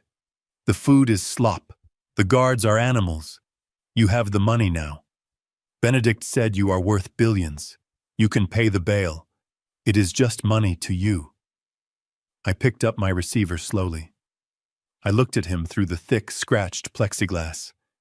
I didn't feel anger anymore. The rage that had fueled me on the stage had burned itself out, leaving behind only a cold, hard resolve. "Hello, Tyler," I said. "You have to talk to the judge," he rushed on, ignoring my tone. "Tell him it was a misunderstanding. Tell him I was under duress from the mob. You can hire the best lawyers. We can fight this. And listen about the ranch, I was just trying to maximize assets. I have a head for business, Jack. I can help you run Stone Industries. We can be a team." I listened to him babble, amazed at the depth of his narcissism. Even here in chains, he thought he could manipulate me. He thought he could charm his way out of a federal indictment. He still didn't understand who I was. "Stop," I said. The word was quiet, but it cut through his rambling like a blade. He fell silent, his mouth hanging open. "I am not here to bail you out, Tyler. I am not here to hire lawyers for you. And I am certainly not here to offer you a job." Tyler's face fell. "Then why are you here to gloat, to laugh at me?" "I am here to settle accounts," I said. "I told you at the wedding that I handle my own business. I bought your debt from the Russo family. $5 million, plus interest, plus penalties." Tyler scoffed, a flash of his old arrogance returning. "So what, I am in prison? I can't pay you. You wasted your money." "No," I corrected him. "I made an investment. You see, if the mob held your debt, they would just kill you. And then it would be over. You would get off easy. But because I hold the debt I have standing, I will be at every parole hearing, I will be the first creditor in line for every cent you earn in the prison laundry. I will ensure that when you eventually walk out of this place 40 years from now, you will still belong to me." Tyler slammed his fist against the glass. "You are crazy. You are a sad, vindictive old man." I leaned forward, my eyes locking onto his. "Do you remember the wedding, Tyler? Do you remember standing on that stage looking down at me? Do you remember the sound of your hand hitting my face?" He flinched, the memory clearly visceral. "That slap cost $5 million, I said softly. "It was the most expensive mistake of your life, and you have just finished paying for it with your freedom." I hung up the phone. Tyler started screaming, slamming the receiver against the glass, shouting obscenities, begging, threatening. The guards stepped forward, grabbing him by the arms. As they dragged him away, kicking and screaming back toward his cell, I didn't look back. I stood up, buttoned my jacket, and walked out of the prison. The air outside tasted sweet. One problem solved. One to go. My driver took me to the cheap motel on the edge of town where Benedict had dropped Brittany. It was a rundown place with peeling paint and a neon sign that buzzed incessantly. It was the kind of place where people ended up when they had nowhere else to go. It was exactly where she needed to be. I found her sitting on the curb outside room 12, smoking a cigarette. I didn't know she smoked. She looked up as the car approached, shielding her eyes from the sun. When she saw me get out, she crushed the cigarette under her heel and stood up, smoothing her wrinkled dress. She looked exhausted, her face scrubbed clean of makeup, revealing the pale, frightened girl underneath. "Dad," she said, her voice hopeful. "You came back." I stopped a few feet away from her. I didn't open my arms. I didn't smile. "I came to bring you this," I said, reaching into my pocket. I pulled out a thick envelope and held it out. She took it, her hands shaking. She opened it and looked inside. There was a cashier's check for $5,000 and a one-way plane ticket to Seattle. "What is this?" she asked, confusion clouding her eyes. "It is a start," I said. "But I thought you were coming to take me home," she stammered. "To the ranch. I can help you fix it up. I can take care of you. We can be a family again. Tyler is gone. It is just us now." I looked at her, feeling the crack in my heart widen. I wanted to say yes. I wanted to take her home and pretend none of this had happened. But I knew that would be the worst thing I could do for her. She had stood by while her husband abused me. She had watched him hold a knife to her own throat and still blamed me. She was broken, and my money couldn't fix her. Only she could fix herself. "You can't come home, Brittany," I said, my voice steady but heavy with sorrow. "Not yet. Maybe not for a long time." But why, she cried, tears spilling over. "I am your daughter. You are rich, you have everything. Why are you punishing me?" "I am not punishing you," I said gently. "I am trying to save you. You are 32 years old, Brittany, and you have never stood on your own 2 feet. You went from my house to Tyler's house. You let him think for you. You let him speak for you. You let him turn you into a coward who watched her father bleed and did nothing." She looked down at the ground, shame flooding her face. "If I take you back now," I continued, "you will just learn that you can make terrible mistakes, and Daddy will always write a check to fix them. You will never respect yourself, and you will never require respect from the men in your life." I pointed to the envelope in her hand. "There is $5,000 there. That is enough for a deposit on a small apartment and a month of food. The ticket is for Seattle. It is a good city, far away from here, far away from the gossip, far away from me." "Seattle," she whispered. "I don't know anyone in Seattle." "Good," I said. "Then you can be anyone you want to be. You can get a job. You can pay your own bills. You can find out who Brittany Stone really is when she isn't hiding behind a man." She looked at the ticket, then at me.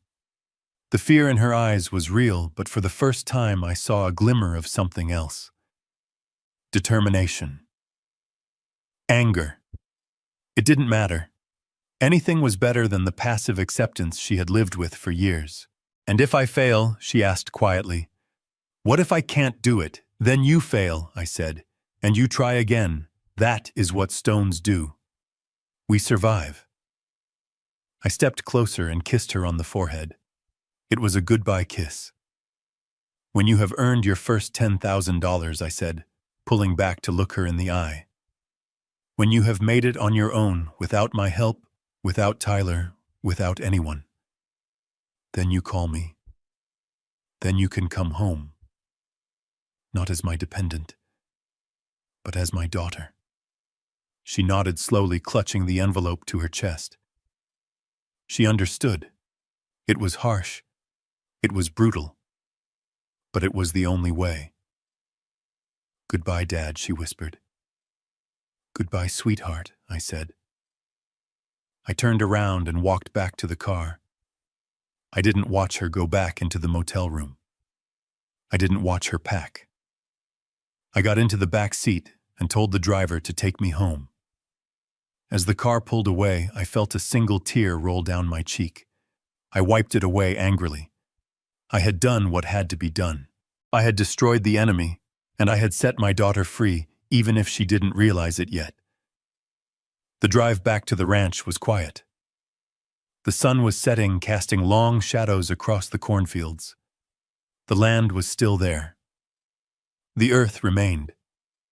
Tyler was gone. Brittany was gone. Martha was gone.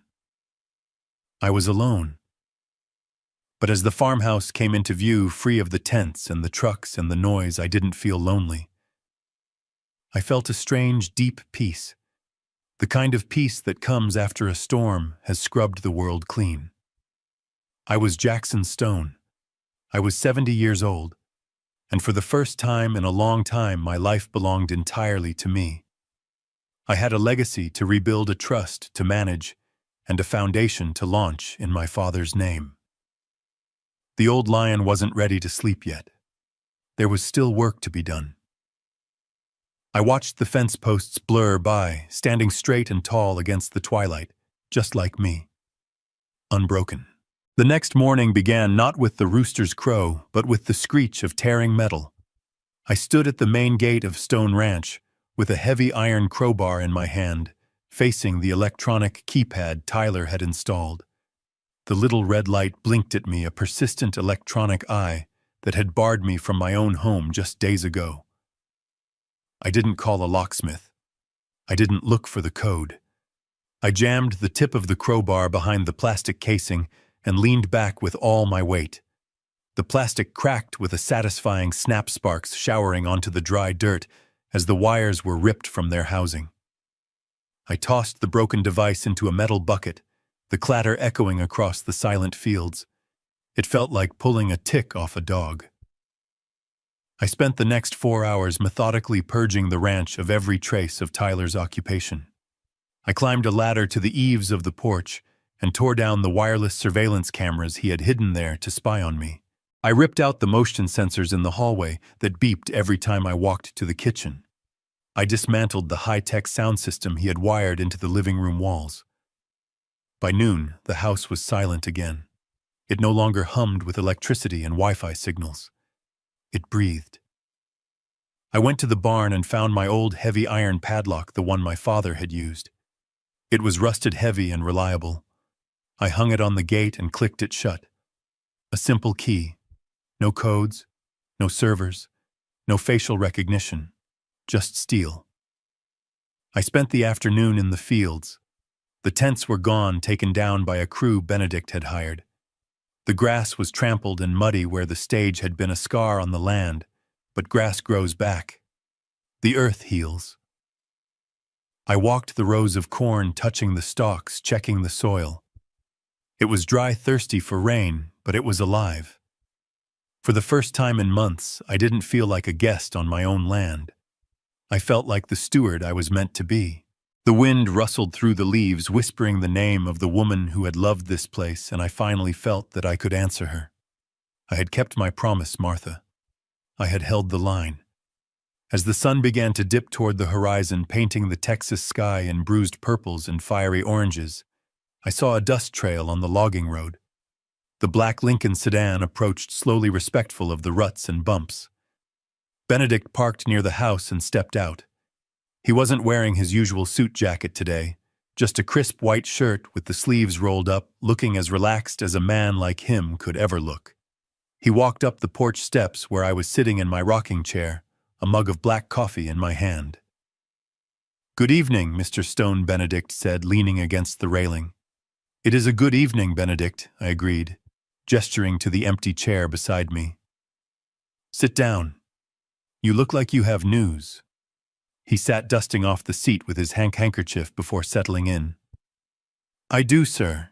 The news cycle is in a frenzy. Stone Industries stock is up 12% since the story broke.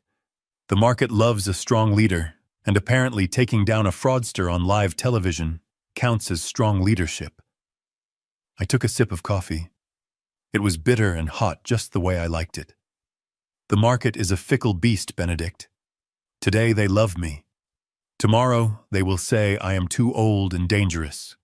I don't care about the stock price." Benedict smiled, a rare, genuine expression.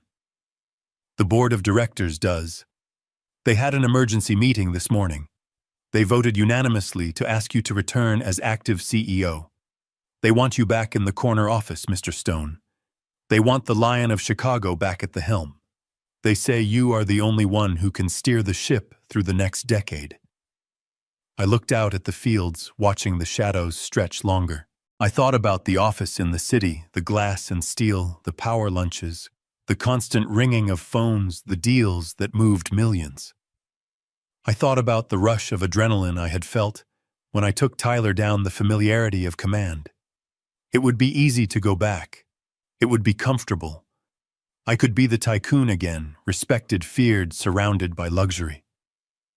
Then I looked at the dirt under my fingernails. I looked at the old tractor shed where I had slept for a week. I looked at the peace that had finally settled over the ranch. "Tell them no," I said quietly. Benedict didn't look surprised. "Are you sure, sir? It is a lot of power to walk away from." Again. "I am not walking away, Benedict. I am walking toward something better. I spent 40 years building that company. I gave it my blood, my sweat, and my youth. It took time away from my wife. It took time away from my daughter. I am not giving it the rest of my life." I pointed toward the cornfield. "Look at that, Benedict.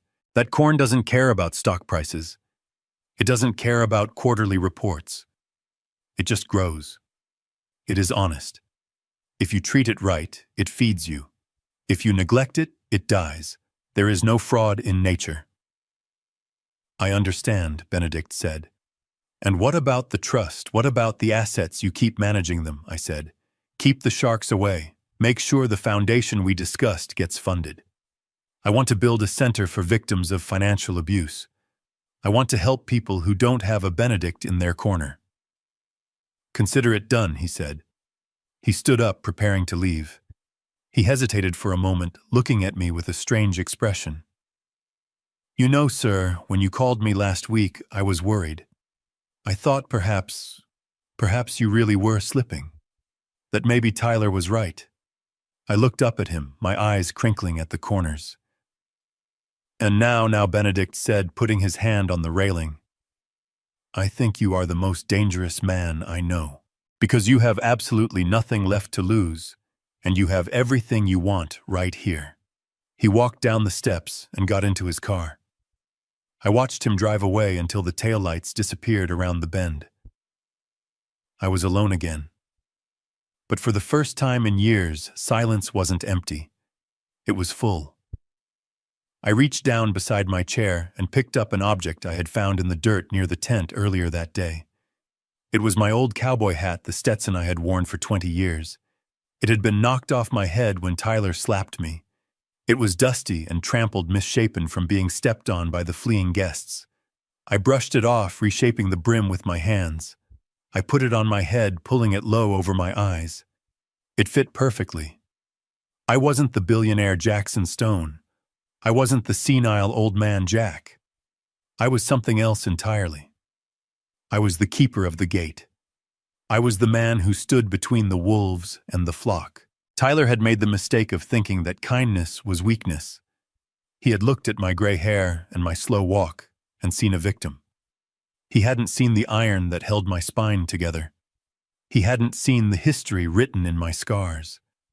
He was sitting in a cell right now, realizing that the world didn't work the way he thought it did. He was learning that actions had echoes, that debts always came due. And Brittany was in a cheap apartment in Seattle, learning how to boil water and pay an electric bill. She was learning how to be human. I took another sip of coffee, the heat spreading through my chest. The sun was gone now, leaving behind a sky full of stars, the kind you can only see out here away from the city lights. "I am Jack Stone," I whispered to the night. "I am a farmer. I am a father. And I am the man who cleans up the mess." I rocked back in the chair, the wood creaking a familiar rhythm. Let the world think I am just an old man sitting on a porch. Let them underestimate me. It makes it so much easier to see who they really are. Because if there is one lesson I taught Tyler, one lesson I hope echoes through the halls of that prison and reaches anyone else who thinks they can come onto my land and take what is mine, it is this: you can take my money. You can take my reputation. You can even take my patience. But if you touch my family, if you threaten the people I swore to protect, you will find out that the old man on the porch is not praying for forgiveness. He is waiting for you to cross the line. And when you do, you won't lose your money. You won't lose your job. You will lose everything. I finished my coffee, set the mug on the railing, and watched the fireflies dancing over the corn. The weeds had been pulled. The pests had been removed. The harvest was going to be good this year. This journey taught me that silence is often mistaken for weakness by those who lack integrity. For years, I thought keeping the peace was my duty, but I realized that peace without respect is just submission. Tyler believed money was power, but he learned that character is the only currency that matters. We must stop setting ourselves on fire to keep ungrateful people warm. True love sometimes requires the hardest no you will ever say. Never let anyone, even family, make you feel small in a house you built. Dignity is non-negotiable, and consequences are the only true teachers. If you believe in standing your ground, hit that like button to show that justice still matters. Have you ever had to cut off a toxic family member to save yourself? Tell me your story in the comments below. Subscribe to the channel for more life stories. Stay strong.